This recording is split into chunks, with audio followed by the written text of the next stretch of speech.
बच्ची है। अरे बेटा कुछ तो बोल। देखिए ये क्या हो गया मेरी बच्ची को? अरे ये कोई हुआ कुछ कैसे? तो करो मेरी बच्ची। मेरी बच्ची को क्या हो गया? जो दुख मेरी सैयन को तब सुख कैसा मोहे। हम तुम एक वतन के अपनी रूह नहीं दोए। छत्रसाल एक तेजस्वी किशोर से एक जवान वीर योद्धा तो बन चुके थे, मगर शायद अपने माता पिता की तरह गुरिल्ला युद्ध में निपुण होना अभी बाकी था। रामलीला मैदान में हुई हिंसा और भगदड़ के दृश्य छत्रसाल की आंखों के सामने से जा नहीं रहे थे। भगदड़ का शिकार हुए बेबस गांव वालों की चीख पुकार, उस बच्ची की बेबस आवाज अब भी छत्रसाल के कानों में गूंज रही थी। ये क्या हो गया तुझे बेटा? अरे बेटा कुछ तो बोल।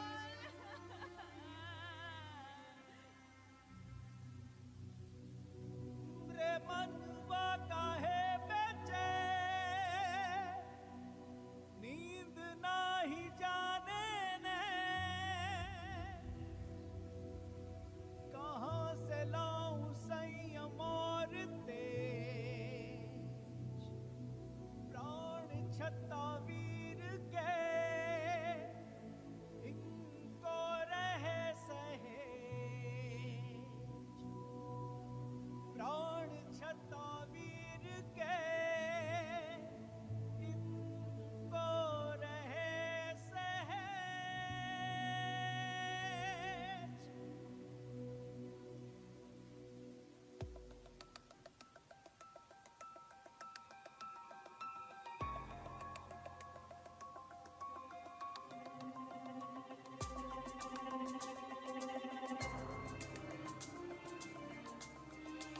रात को नींद नहीं, दिन भर मन में एक अपराध बोध और हृदय में करुणा का कोलाहल थमने का नाम नहीं ले रहे थे।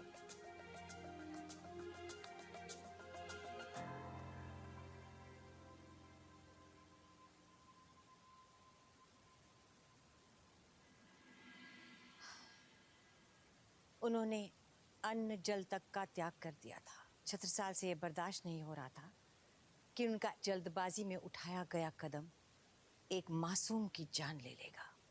अंगद राय और महाबली उनको इस हाल में देखकर बेहद चिंतित थे। दूसरी तरफ अभी भी गांव वालों पर मृत्यु का संकट टला नहीं था, क्योंकि इस विद्रोही हमले के बाद मुगल सेनापति बहुत गुस्से में था और वो इंतकाम लेने की तैयारी कर रहा था। औरंगजेब के शासनकाल में विद्रोह की सजा मौत थी। कौन था वो जिसने हमारी फौज को ललकारा? इसमें इतनी हिम्मत जो मुगलों के सामने खड़ा हो सके? हुजूर, वही था जो रामलीला में पहले राम बना था, उसी ने पहले वार किया था। तो जाओ पता करो कौन बना था राम और लाओ उसे हमारे सामने। उस खिलाफत की चिंगारी को शोला बनने से पहले बुझाना होगा। जाओ जाओ।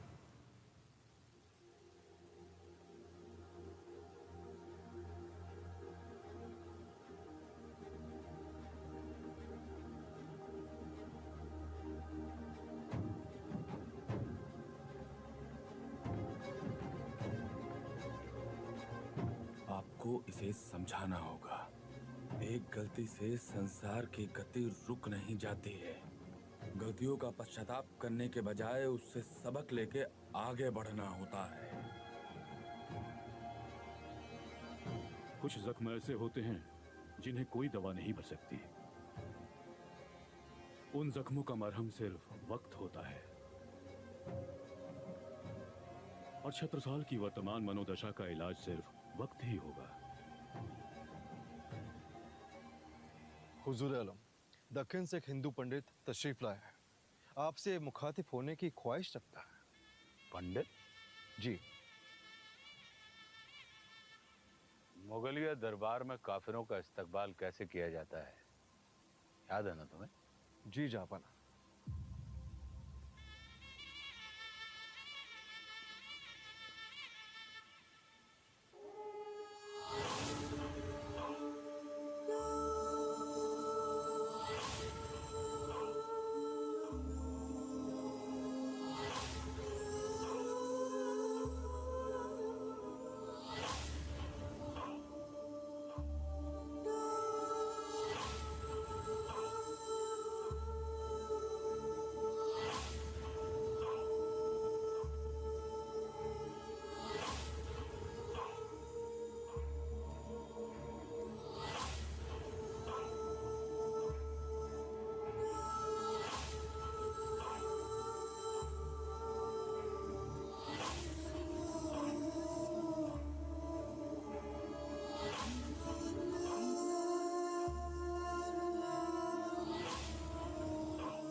पनाह का अभिनंदन। हम तो दक्षिण से आपके लिए एक अनमोल भेंट लाए थे जहां पनाह, पर आपसे भेंट ऐसी होगी ये अकल्पनीय था। ऐसा कौन सा नायाब तोहफा लाए हो पंडित?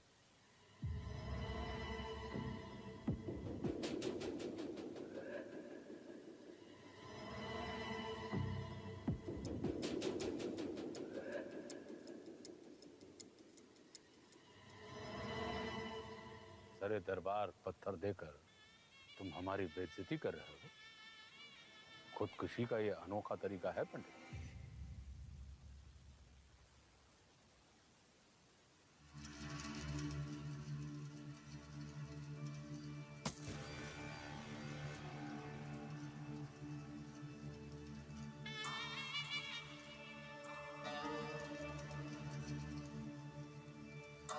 यह तो सिर्फ एक छोटी सी भेंट है झापना।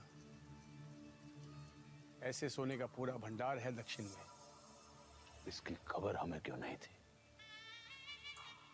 वहां एक गुप्त खजाना है जिसकी खबर बहुत कम लोगों को पता है। हम आपको बताएंगे कहाँ छुपा है वो खजाना और वहां तक कैसे पहुंचा जा सकता है।